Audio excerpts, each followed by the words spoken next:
एक और मसीही बेटी इंसाफ से महरूम। वजीराबाद से ताल्लुक़ रखने वाली एक नहायत गरीब और बेबस मसीही ख़ानदान की 15 साला मासूम बेटी अलीज़ा को मुबैना तौर पर जबरी तब्दीली मजहब और हरामकारी के मकरूह मकसद के लिए अगवा कर लिया गया। ये दिल दहला देने वाला वाक़या थाना सदर वजीराबाद की हदूद में पेश आया, जिसकी FIR दर्ज होने के बावजूद 13 दिन गुजर चुके हैं, मगर बच्ची ताहाल बाजियाब ना हो सकी।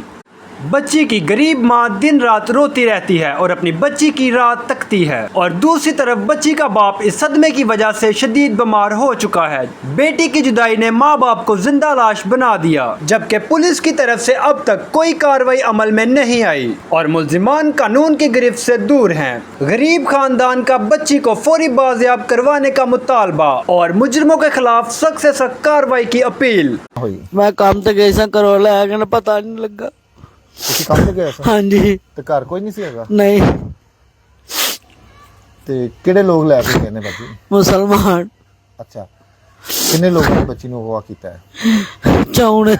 4 ਲੋਕਾਂ ਨੇ? ਹਾਂਜੀ। ਤੇ ਪੁਲਿਸ ਨੇ ਕੋਈ ਮੁਲਜ਼ਮ ਫੜਿਆ? ਨਾ ਕੋਈ ਵੀ ਨਾ। ਅੱਜ 13 ਦਿਨ ਹੋ ਗਏ ਨੇ। 13 ਦਿਨਾਂ ਚ ਕੋਈ ਨਹੀਂ। ਸਾਡੀ ਬੱਚੀ ਵਾਪਸ ਆ ਜਾ, ਮਿਹਰਬਾਨੀ खुदा दे वास्ते मान लैन। बच्ची की उम्र तकरीबन 15 साल है। अच्छा जी। ते जिस दिन ये बच्ची गवाह हुई है, मेरी बहन है, छोटी है मेरे तो, ते इन्हों ने मैनू दस्या जाके घर, मैं काम तो आई हाँ, मेरी बेटी घर नहीं, कि पता करनगे शायद नानकियां दे घर चली गई होए, लेकिन उहदे बावजूद असी तलाश करना शुरू कर दिता है। कोई नहीं मिला। शाम तक असी पता किया है, फिर मैं 15 ते कॉल की है, 15 तो पुलिस आई है। देर बाद पुलिस आ गई थी? पुलिस तकरीबन 15 तो 20 मिनट तक आ गई थी। हाँ जी।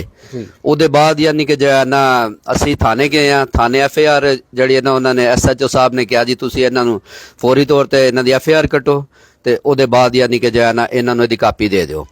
असी फिर सानू सुबह उन्होंने कापी दी है। उसके बाद अज 13 दिन हो गए ने, पुलिस किसी हरकत च नहीं आई, कोई साडे यानी कि उन्होंने मदद नहीं की, कोई मुजरम नहीं फड़िया। हाले तक अज दे दिन तक कोई मुजरम नहीं फड़िया गया, ते ना ही बच्ची जड़ी है बाज़ाब की गई है। तो असी दरख्वास्त करने यानी कि IG साहब के अगे भी, असी DPO अपने गुजरांवाले अगे भी, CPO साहब अगे भी, कि जिन्नी जल्दी हो सके साड़ी बेटी साडे घर पहुँचाई जाए। मालूमात का काबिल एतमाद जरिया CRC। जुड़े रहें CRC के साथ।